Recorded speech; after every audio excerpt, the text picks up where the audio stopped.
way up and the other speaker so we can begin the panel question. Once again, Lady Mo, thank you very, very much. God bless you.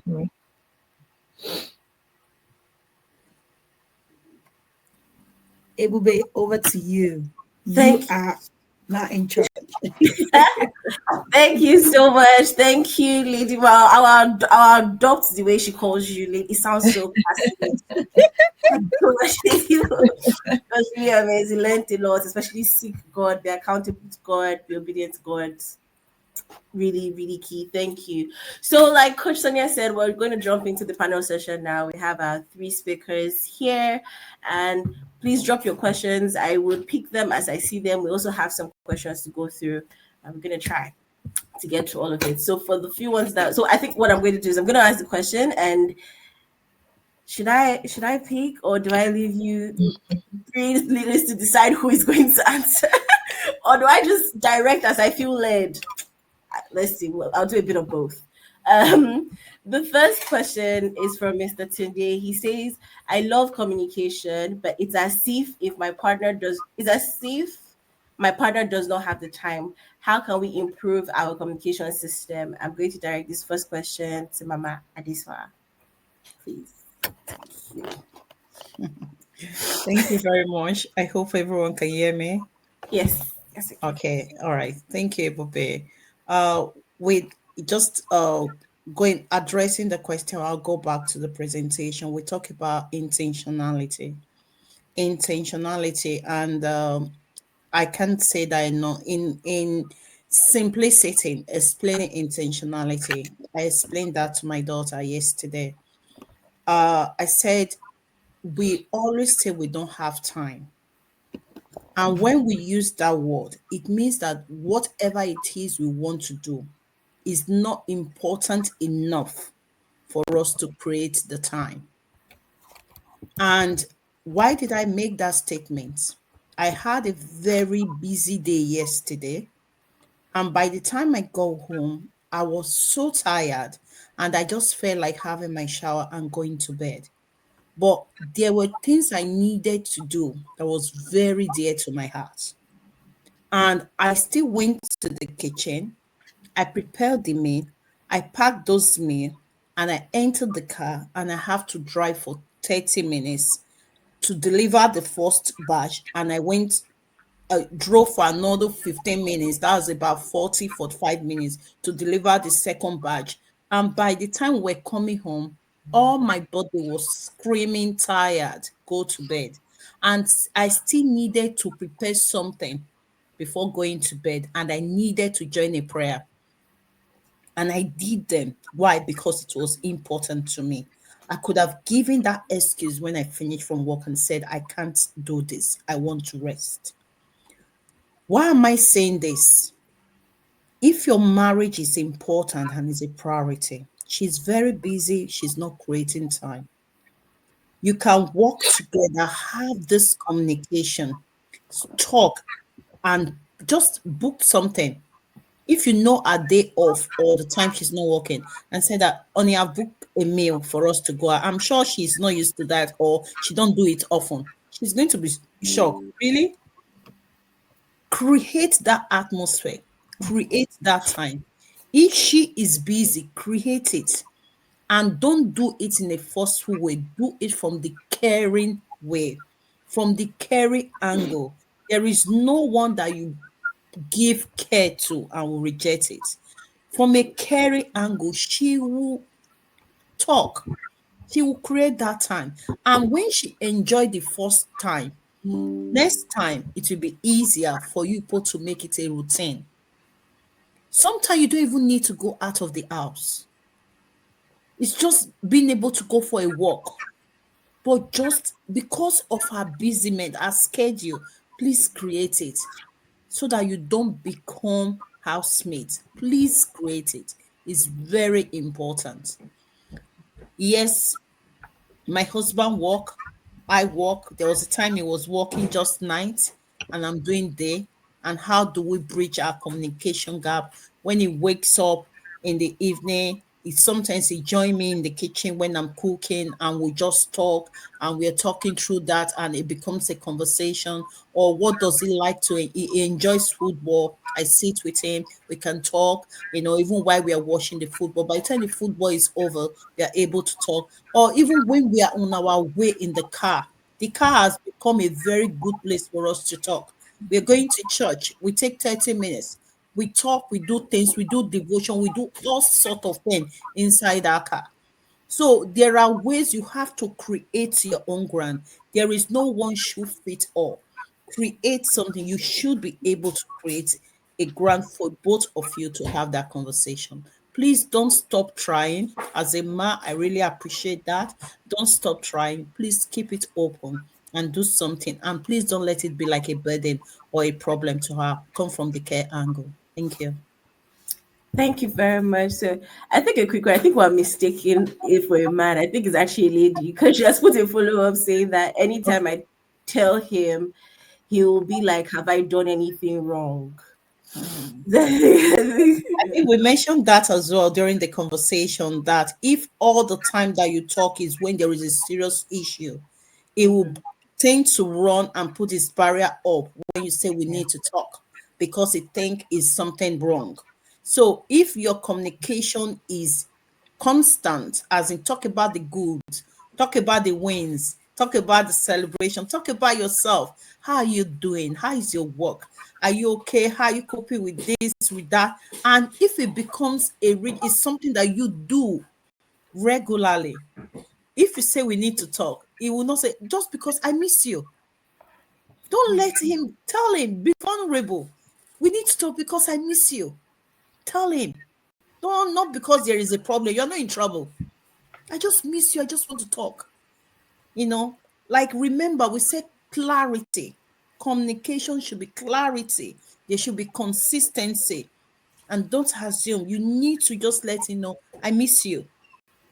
I want to, and if you tell I'm sure he's going to smile. You tell him that. Send him a text. Start dropping notes in his pockets, his jacket. Put a note there. Write it. Just write it and sneak it in. Still those things still work. Send him a text when he's at work and tell him, I just miss you. I just, how your voice just is. Send him those things. There are ways, it makes a man curious. We will say professional curiosity. This marital curiosity makes him curious to know what you want to talk with him. Thank you. Thank you so much for thank you. I think that has answered the question. Just for time, I'm moving on to the next one, and this one I'm going to direct to Lady Mo because it came up during when you were speaking. It says, "But at times the men are mean in behavior compared to women. How are we going to handle that?" Well, meanness is relative. So is he, when you say mean, in what aspect? What are you talking about exactly? Because this is your husband. So this is not another man we're talking about. This is your husband. So when you say he's, if this is your husband, you're talking about that he's mean, what exactly are you talking about? Is he a mean person by nature? Or is it that when it comes to certain aspects of your relationship that meanness comes out? And the reason why I say this is because, some men are really jolly, very, very jolly. They do their things. They seem like the best husbands and everything. And you also enjoy that they, and agree that they are probably the best husbands and things like that. So what is it that brings out his meanness? What aspect of life highlights his meanness? That's what I'm trying to get at. If you know the aspect of life that highlights his meanness, again, my go-to is the word of God, to God in person, the one that created that person. And he knows how to get through to him. So if I go to God and I ask him, and this is me talking from a Christian perspective, if you go to God, then he would download to you the strategy that you would use to actually deal with this person that you're dealing with. There is nobody too difficult for God to handle. If God could have changed Pharaoh's heart in the Bible after it was hardened so much and wouldn't let the children of Israel go, then there's nobody that he can't deal with. There's no heart he can't deal with. So if that meanness bothers you, if you're not the one that initiates that meanness, because you also have to be honest with yourself. Sometimes we say, the man is mean, but then you're probably the trigger for him. There's something that you do that triggers it, which you haven't also stopped doing. So to be honest with yourself is to be wise. What exactly is it that, creates that meanness or is it just a mean person? In which case, I don't believe that, because why would you marry a person that is mean or be with a person that is mean? So it must be an aspect of him that exhibits that meanness. And when does it start? How does it start? What triggers it? If you find what triggers it, then you can actually handle it. So for example, if your husband likes football, he loves football, and you don't love football. I'm a typical example. I'm not a football person at all. Maybe that's why my children are not, they don't play football at all. I find it very ridiculous that, a group of men are running around a green field and chasing after leather, and everything. So I find it ridiculous. I'd rather play other things, other sports. But having said that, my brothers love football. My dad loved football. I grew up with people that love football. They'll go and watch matches and things like that. I didn't want a husband that liked football, so I prayed. I said, Lord, I don't want my husband to be a football fan or a football fanatic even.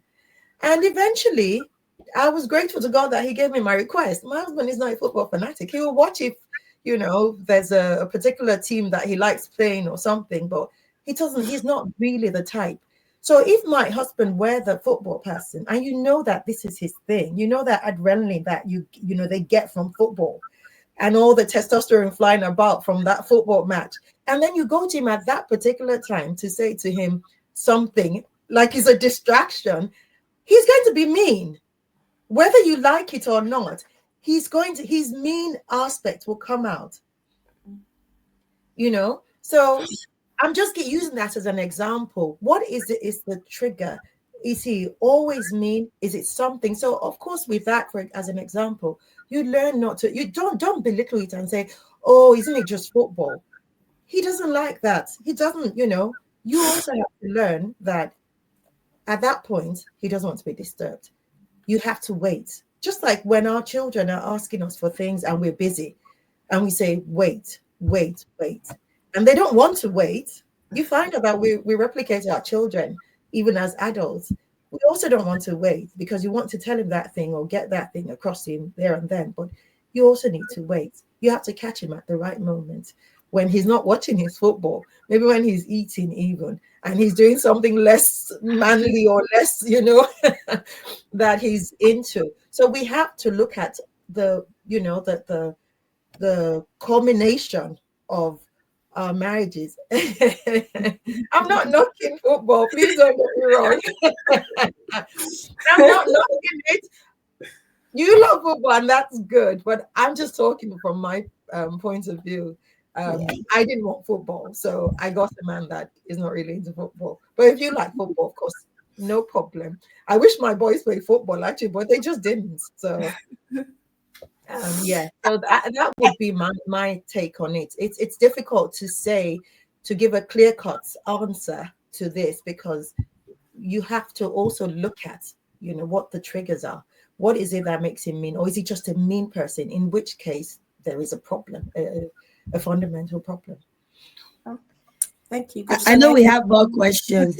Sorry, it will be. It's just that one knocked me out. I thought all of you should see it. Carry on, it will be. All right, thank you. So this question is coming for you, Coach Sonia. No. I just wanted to ask something before we move on to the next question, please. Okay. Yes, please. With that person, she sent something for that when the person talk, instead of talking to the children on the low voice, want to shout and take everything into seriousness. Let me come to you from someone that has been burned out, roasted, burn. You can smell the burn. When people are in a state of chronic stress, they will love you, but irritability is their companion. And when you join them or you are near them, you are going to get a bit of that smoke. When the fire is hot and you try to, when a pan is hot and you try to lift it, what's going to happen to your hand? You're going to get burned. The way you are describing this person, being mean, this is part of the things that we talked about before. That relocation have a way of putting a lot of pressure in us. That will begin to exhibit some characters that was not part of our personality. It may not be meanness. It may just be his tolerance level has been strained quite a lot. And as a result of that, instead of thriving, this person is not surviving. And when you are surviving, you don't have enough energy to show love.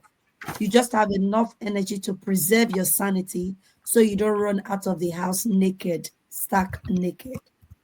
That is just the truth. It just seems this person might be under a lot of chronic stress.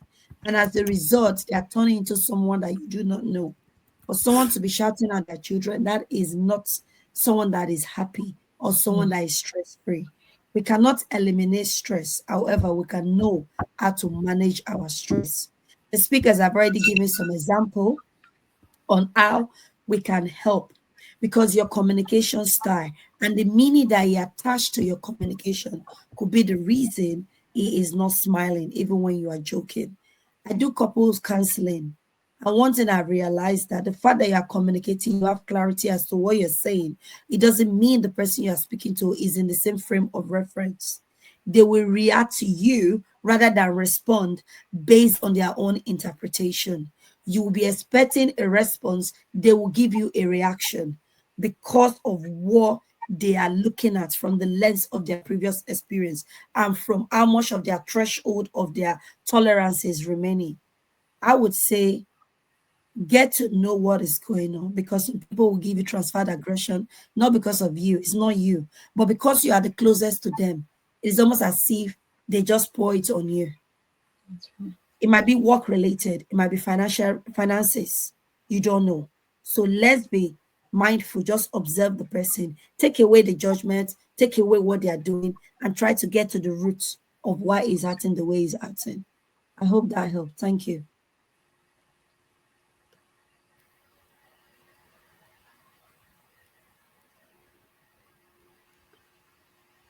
Ebube, I can't hear you. You're muted. Oh, wow. Sorry. I knew I was talking away.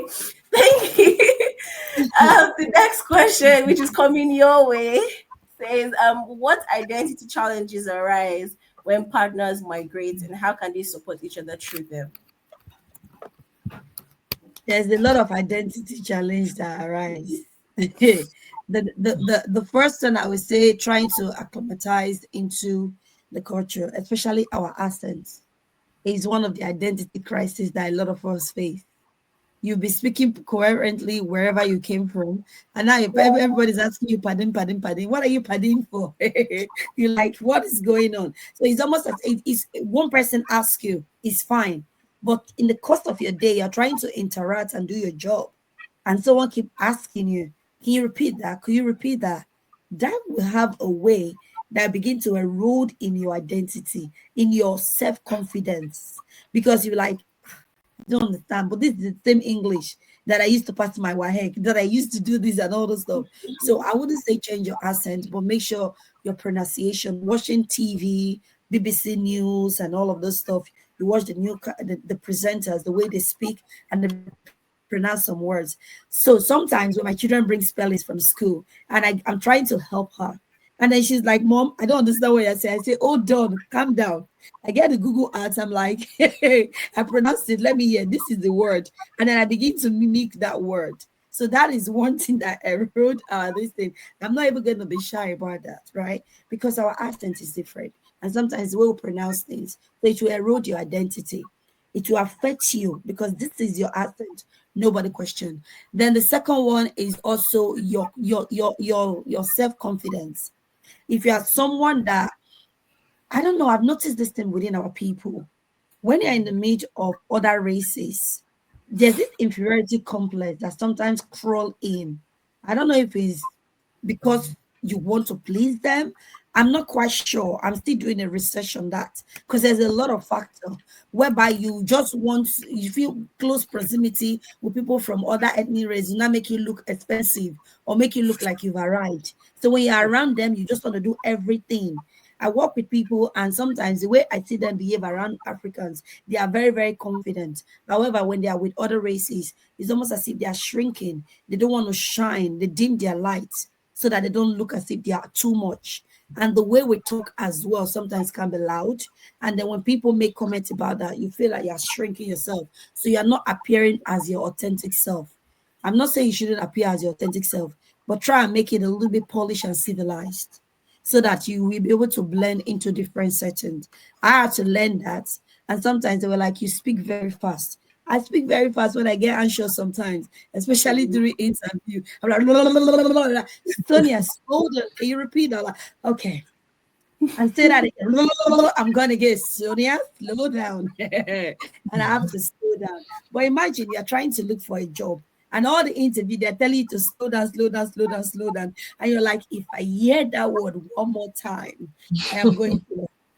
But you're in a professional environment. You cannot afford to explode. So you're like, repeat that. Okay, I'll repeat it. But you know you don't really want to repeat it. So all of those things gradually can begin to erode into our self-identity. You begin to hate the way you speak, and some of our children as well. It happens to them. It happens to them. Their identity, their hair, they don't want to go with Afro hair. If you don't make their hair, they don't want to go to school. They want to make sure that they are wearing the slick hair or the braids and all of that stuff because they are not proud of their Afro hair. So it starts with hers. You, the parents, are you proud of your real identity? Or are you also disguising it, or you're going whitewashing side of the things? Whereby you are not black, you are not white, you are not Asian. What are you? I don't know. So know who you are.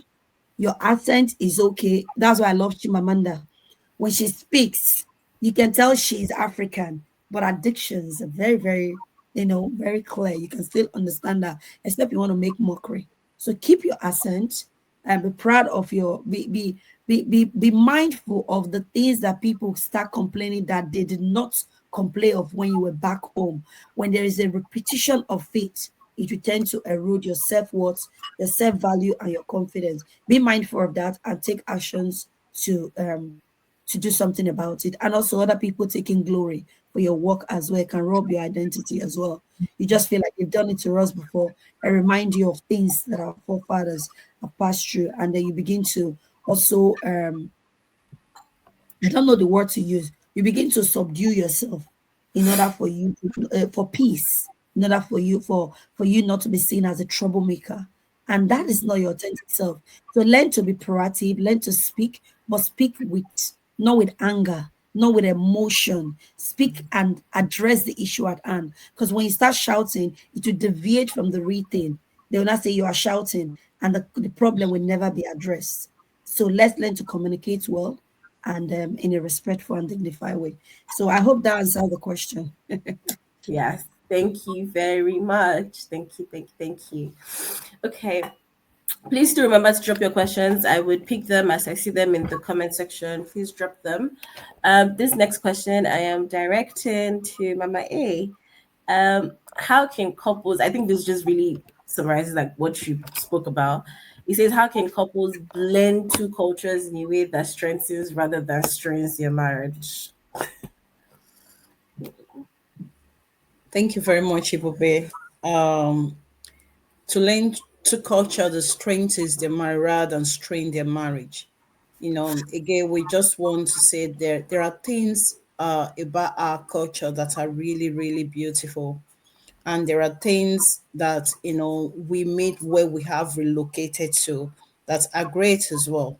But like I will reiterate that our values, our culture, our family value should be based on scriptures, should be based on scriptures shared values. And when you have that, you'll find out that even as much as you're balancing both, there is one that is authentic, which is the word of God. It cannot be broken because then it is balanced. Then if your value, what you're creating, there is peace, is respectful, there is emotional safety within it, and there is purpose, then you can see that whatever that is unique to your family, you don't lose your identity, you don't lose your authenticity, because that is who you are. For me, I know who I am. The fact that I'm not in Nigeria, I'm here, I know exactly who I am, and what forms my value is the word of God. If I'm patient with you, if I'm kind to you, if I'm respectful to you, if I do things that I'm doing with you, it's not because I'm in England or because I'm an African, but because I am a child of God. That is my core.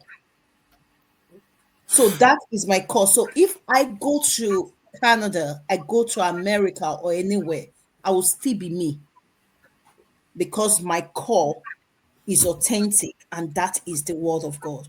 So by the time you look at that and you bridge it, you can find that Sonia mentioned that there are people that you find that in a split second, they are no longer, you can't tell whether they are Africa or they are from the Asian, or they are, because they are so, they want to take everything into, and you see people that they arrived in the UK like 6 months ago, they're not talking funny, they are really, and you are wondering what's going on, you know. And the children, it doesn't just end with them. And the children, as in, they not tell them it's okay for you not to say hi to someone in there. They just see someone, they'll say hi. And that's not the way they used to, but everything has changed. So you need to know how to infuse it. If you have the word of God as your core value, you find that it will be very easy for you to balance both. We talked about dressing, we talk about meals, we talk about even the things that we do with. Now people like, oh, I only eat African meal. There's nothing wrong in learning to taste other palates as well. You can even learn how to create them, because that's what your kids are eating in school for lunch and all that. You can learn how to do these things as well. There's nothing wrong with it. But again, are we being respectful? Yes. Are we, judging others? No, don't.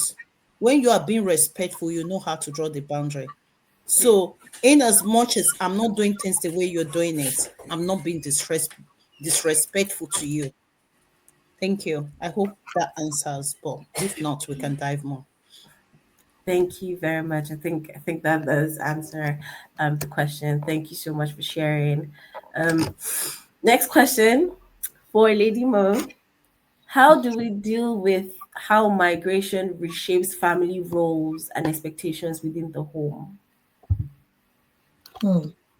Okay. I'm just going to speak from my experience because I have experienced that.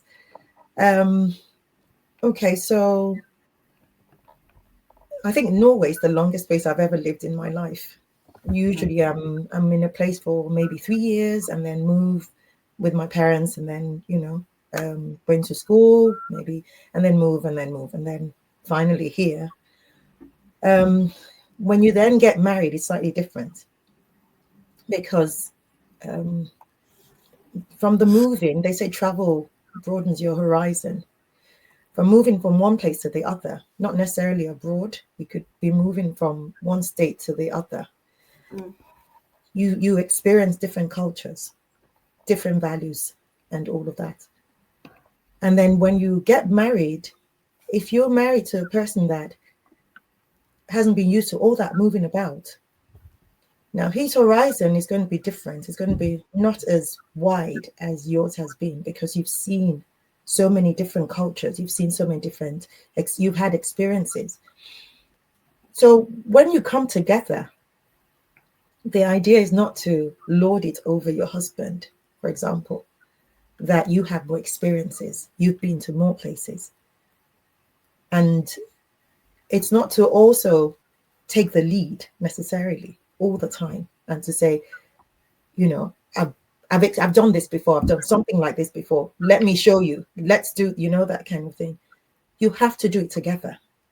Sometimes you have to do it like you've never done it before, so that he can take the lead as well, because that is the natural order of things. Now, you can be there to assist him. And so you begin to assist each other. You begin to work together. And you begin to discover things together. Not one person being sent out like a spy to discover things, and then one person comes back and says, oh, this is it, and the other person stays at home and never goes out. No, you have to do it together. You have to continue to do things together. Marriage is a union. Unity is the core of it, that you're doing things together. I always made a joke, and I used to say, I did not say that I do to be alone. I said I do to become, with somebody. So then we will do. So I would say I did not say I do to do it alone. I said I do to do it with you. So when we said I do at the altar, it was really saying we're going to be doing this together. And I know that's been misplaced in a lot of, in the marriage settings in this generation and this time, where even though a lot of people have moved away from what they saw that they didn't like in their parents' marriages, they gravitate towards it when they get married as well. But if God is the fundamental of your marriage, then you recognize that you can actually do this. And so those walls are broken. Those walls just fall, they crumble, because there becomes no limits, no inhibitions. You're doing things together. Unity is such an important front. I see a lot of people when they move, and I hear stories also of a lot when they move from somewhere and they move to another part of the world, especially where the cultures are different. But because they're alone, or even another state, but because they're alone, away from their families, away from their, the communities that they grew up in or they've been in together before that period, they don't know how to balance things out. But the truth is, if you've always seen yourselves as together and a team, it wouldn't be difficult wherever you pluck yourself to move to in the world. Those barriers would generally just fade away. They pale into insignificance because you're doing things together and you're learning together.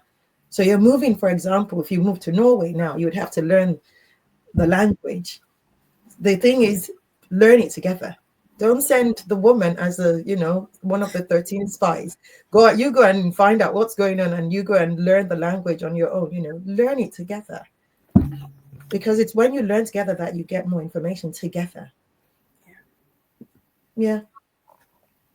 Thank you very much. Especially the line of marriage is a union, unity is the core of it. That really resonated with me. Thank you so much.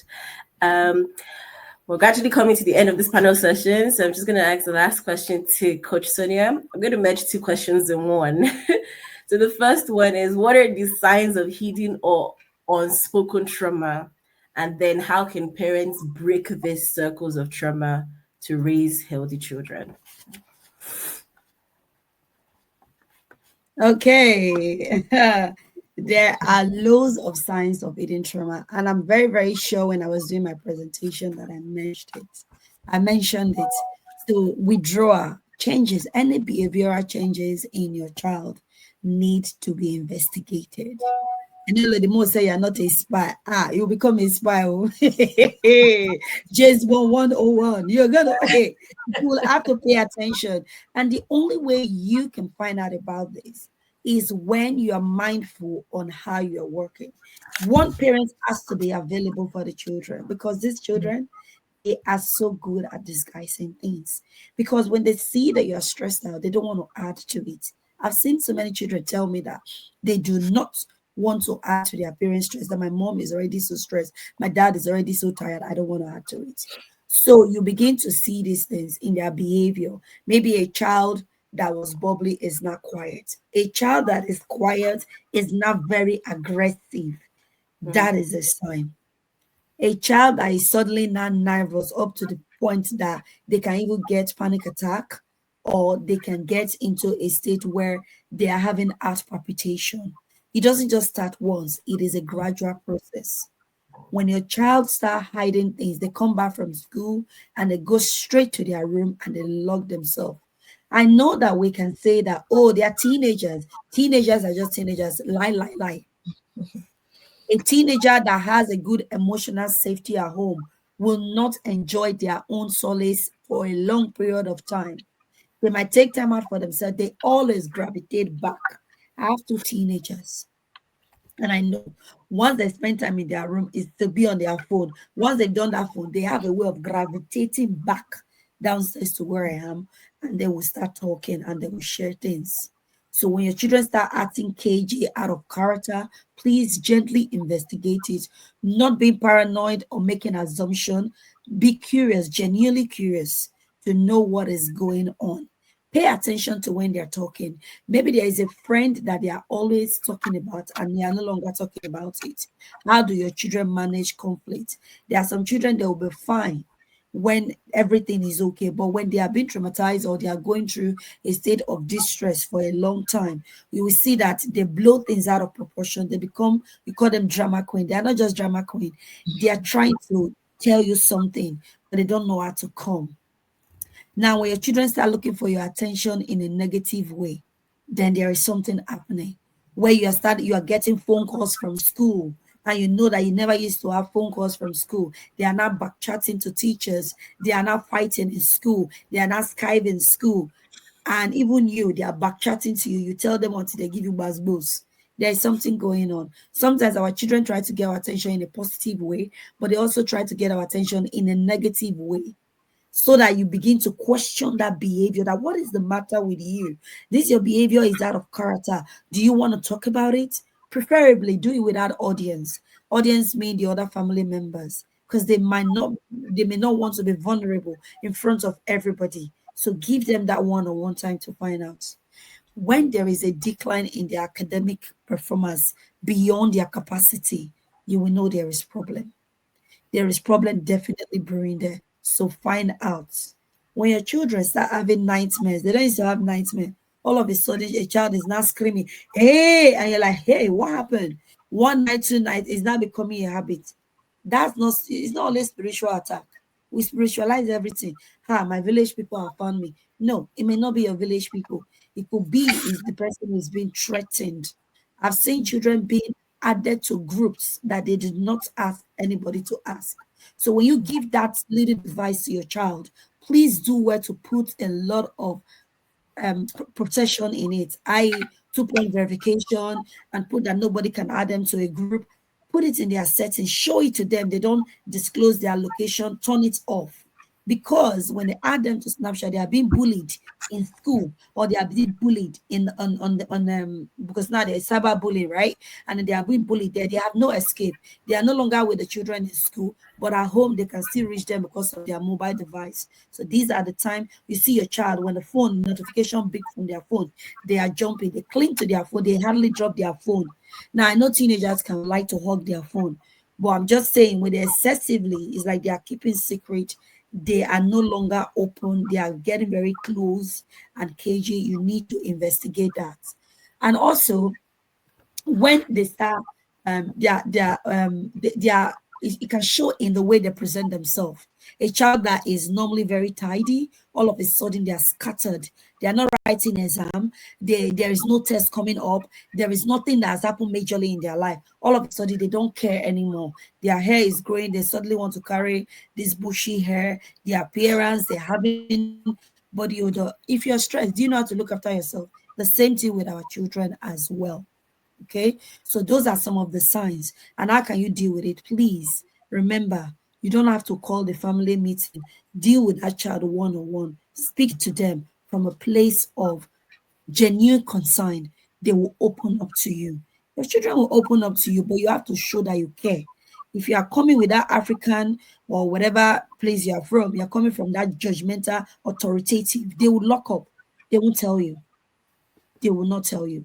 The question I want you to really ask yourself is, if your child is in trouble, would they genuinely come to you? Would they genuinely come to you? Ask yourself that question. If you are not your child's first respondent, then that is not good. So we need to find a way to keep that communication gap. We have to find a way. Communication, observation, be mindful. Your child all of a sudden want tattoo, they want earring. It might be signs of gang. You don't know, because those are the signs that we used to tell them. Some character, they are not smoking and they are wearing every deodorant. Be careful, it might be cigarette smell they're trying to cover, or weed. So I'm not saying you start accusing your child, but I'm just saying be curious and investigate like Mr. and Mrs.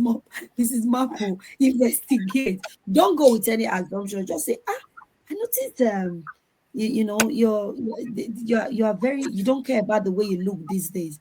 Is everything okay? Don't do it in front of the other children. They don't like that thing. You want to talk to them, talk to them one-on-one. I will stop here now because I can go on and on, because I do not like to see children suffering in silence. But I'll yield my mind back to you. Thank you so much, Coach Sonia. I see that there's another question. I was dropped the other questions. I know that we can't answer everything here, and that's why we, Coach Sonia, introduced the Resilience Bridge, which is a WhatsApp group community. There'll be monthly webinars, so we'll take the opportunity with those monthly webinars to also address some of these other things that have been raised. Okay, so I know that for everybody that registered, you would get a feedback form, and it also give you a link to join the Resilience Bridge. So please do, and we're able to address a lot of your other questions and concerns. Thank you so much, our speakers. Thank you, my A. Thank you, Lady Mo. Thank you, Coach Sonia. It's been amazing listening to you all. Thank you so much. As we gradually come to an end of this morning session, I just want to also let us know that we do have a course. So it's called Rooted and Connected to the Family Harmony Program that is available on Seller.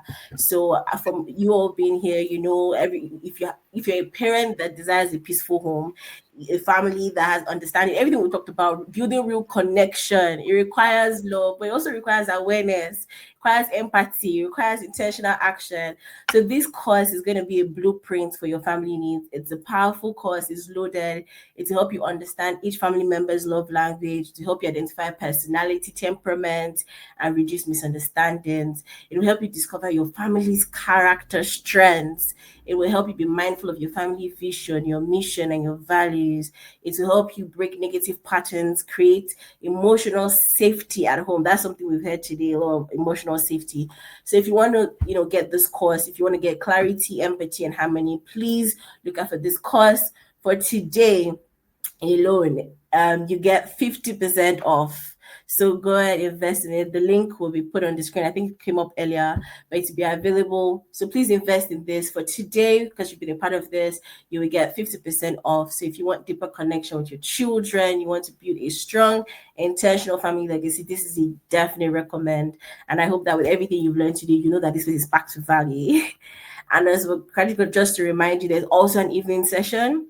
So if this morning session has been amazing, the tips, you've learned a lot, and then you can imagine how interesting the evening session would also be. So please register and be on the lookout for that one.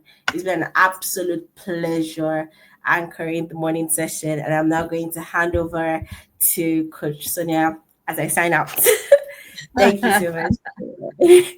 Ebube, thank you. If you appreciated everything Ebube and Lady, Ebube did, and Lady D as well, please just drop in the comment section, just thank them. Thank you so much, Ebube. I really do appreciate. We are people of honor, and we want to just quickly say that we appreciate your time. We spent about 27 minutes past the time. So we do apologize for that. We just want to say thank you. Please do share, because the teenagers are going to be in session 2. See, you are hearing from us. We are secondary researchers. The primary researchers are going to be here in the evening. They are going to tell you, they are going to tell you with their own mouth, how they experience things, what they experience in schools, in the community, and the things their friends experience as well. You are going to hear from them. They're going to speak, and they will hear. and then we'll have our other speakers coming in as well. And there'll be more time for a bit of a panel questioning again, whereby we answer some of your questions. So do well to share with people, tell people to come on board and come and listen, so that, you know, I believe in a very proactive approach, not a reactive approach. I don't have the energy to be reacting up and down, right? So it's digital intense now. I just want to do the right thing and also work with people that will also enhance, so we can use our energy for our family and for ourselves as well. Thank you so much for joining us today, and I will see you all in the evening. Ebube, thank you so much. Let me leave. I'll give you. Thank you so much. Thank you, everyone. See you at the evening session. Bye.